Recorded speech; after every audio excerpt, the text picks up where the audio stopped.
The desert is silent at night. Only the wind moves across the sand, carrying whispers through the canyons. To most people, this is empty land, forgotten, lifeless, endless. But to the cartels, this desert is a highway, and tonight they thought it belonged to them. At exactly 12:30 a.m., the ground trembled. 14 armored pickups, 3 heavy trucks, and more than 60 cartel gunmen rolled across the border. Their convoy stretched nearly half a mile. Diesel engines rumbled like thunder, headlights carved through the blackness, and mounted machine guns pointed out into the night. Inside the trucks, 2.5 tons of meth, half a ton of fentanyl, crates of rifles, and $50 million in cash. The men guarding it carried AK-47s, grenade launchers, and belts of ammunition draped across their chests. To them, this wasn't a drug run. It was a show of power, the cartel moving like an army. They believed no one could stop them, but they were wrong, because above them, far higher than the human eye could see, a U.S. Reaper drone was watching. Every movement of the convoy was being tracked,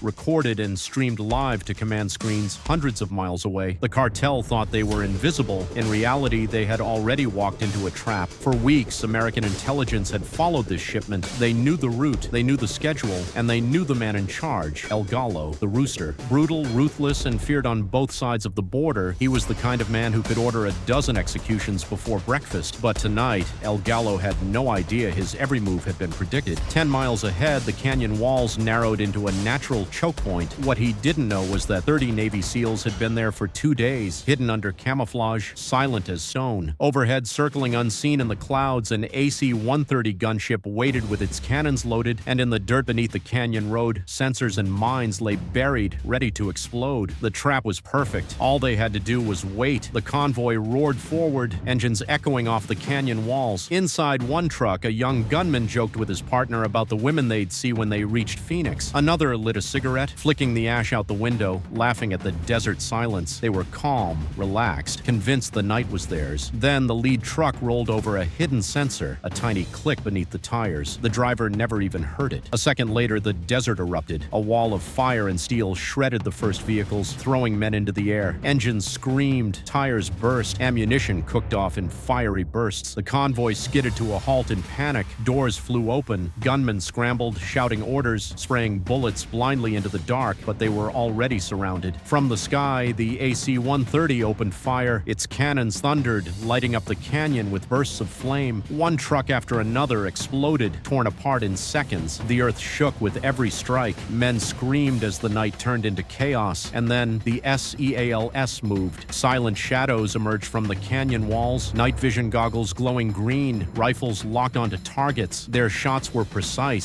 surgical. Cartel fighters dropped before they even knew who was shooting. Every escape route was cut off. The cartel had thought they were soldiers, but against U.S. Special Forces, they were nothing more than targets. In the middle of the chaos, El Galo stumbled out of his armored SUV. Dust and fire swirled around him as he clutched a rifle, barking orders, trying to rally his men. But no one was listening. His army was broken. His trucks were burning. His fortune was going up in smoke. He turned to run, but the sky was already watching. The drone marked his position. Seconds later, a Hellfire missile struck the rocks beside him, the explosion throwing him face first into the dirt. Before he could even recover, SEALs were on him, dragging him to his knees, zip-tying his hands behind his back. For years, he had ruled with fear. In that moment, he was just another prisoner. The fight was over in less than 20 minutes. When the smoke finally cleared, the canyon was unrecognizable. Burned trucks smoldered in twisted heaps of metal. Dozens of cartel fighters lay dead or captured, their weapons scattered in the sand, and in the middle of it all, U.S. forces stood victorious. They had seized drugs worth hundreds of millions, stacks of cash, and enough rifles to arm a battalion. But the real prize was El Galo himself. A man who had once terrorized entire towns was now shackled, loaded into a Blackhawk, and flown into the night to face American justice. But here's the thing. This wasn't just about one man. This was about a message. For years, cartels have treated the U.S.-Mexico border as their personal empire. Convoys of trucks, soldiers with rifles, towns held hostage by violence. They thought America would look away, but the canyon proved otherwise. It showed that when cartels try to move like armies, America will answer with an army of its own. The desert that night was more than sand and stone. It was a battlefield, and on that battlefield, there was only one winner, because no matter how powerful the cartel thinks it is, the sky still belongs to the United States, and the sky is always watching.